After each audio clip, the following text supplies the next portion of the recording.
I was called in my last job into the vice president of human resources office 3 times, also called into the CEO's office. I actually, one of my managers at that job, I was VP of sales, vice president of sales.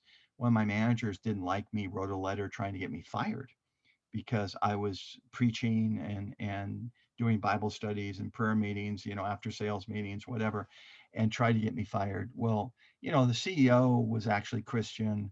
The VP of Human Resources was Christians, and the CEO, was a great friend. I mean, he brought me into his office and he said, we're a public company.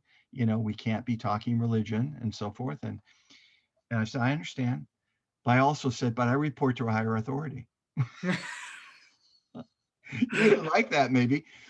I said, I report to a Oh, higher authority. Let me tell you what happened, Ray. This is absolutely unbelievable. And I take it down off the wall right now, but it's okay. At my retirement dinner from, this was the last job before I started Spirit-Filled Hearts, a commercial job. There was, it wasn't a gigantic company, but there was like 400 people in the room. They were lined up 50 deep to have me pray over them. The CEO, the head of HR, every executive started talking about how I made such a difference in their life because of my faith. And even wow. some that were not Christian. I mean, it was unbelievable, and then people would come up to me and just say, you made such a big difference in my personal faith, and Catholic, non-Catholic, whatever it might be.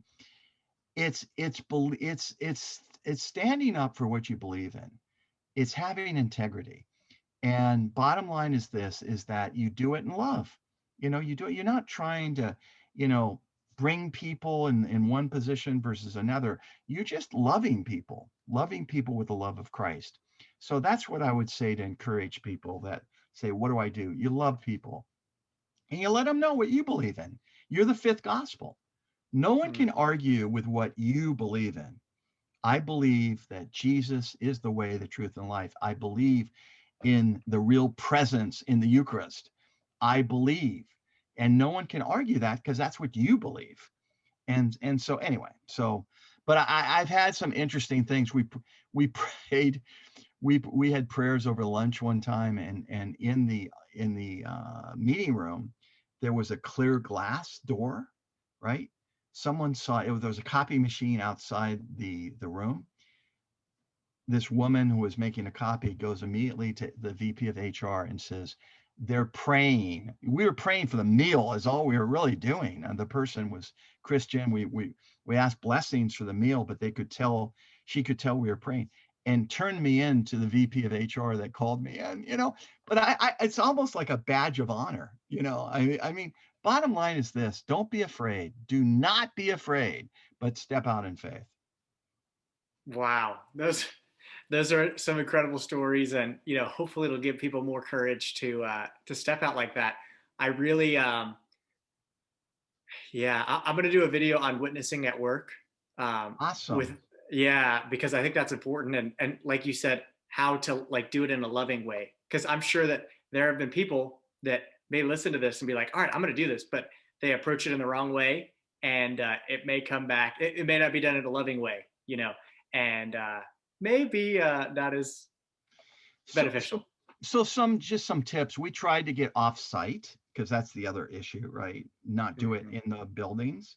So we would meet in restaurants, early in the morning, or go to church or do things like that. So there are ways of doing it that are a little bit less intrusive in terms of corporate culture.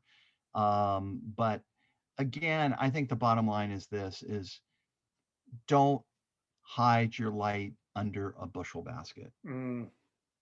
God will reward you and bless you by stepping out in faith. Oh man, what more can you say other than the words of the master right there, right? Amen.